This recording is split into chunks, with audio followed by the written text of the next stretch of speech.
আজকে ছিল আমাদের রেইনবো ফুড মেকিং চ্যালেঞ্জের ডে 2, তাই ভাবলাম আজকে বানিয়ে ফেলবো রঙিন ইডলি। না প্রথমে কিন্তু একদমই ঠিক ছিল না যে আজকে বানাবো ইডলি, কারণ ইডলি বানানোর জন্য তোমাকে আগের দিনের রাতের থেকে প্রিপারেশান নিতে হয়, কিন্তু তা আমাদের নেওয়া ছিল না। তাই ভাবলাম আজকে একটু ইনস্ট্যান্ট ইডলি বানিয়ে দেখাবো তোমাদের।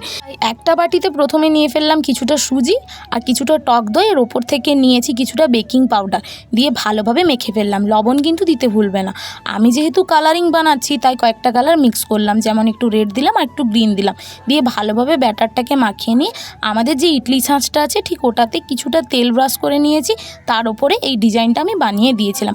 আমি কিন্তু একটা ফ্লাওয়ার ডিজাইনও বানানোর চেষ্টা করেছিলাম ওই যে মাঝখানেরটা, কিন্তু ওটা ভালোভাবে ফুলছিল না, তাই ভাবলাম এই ডিজাইনটাই ঠিক আছে।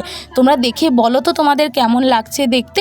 খেতে কিন্তু একদম পুরো ইডলির মতন লাগে না, একটু অন্যরকম লাগে। আমরা কিন্তু সম্বরের রেসিপিটাও তোমাদেরকে পরে দিয়ে ফেলবো। এই দেখো পিকু কীভাবে খেয়ে ফেললো।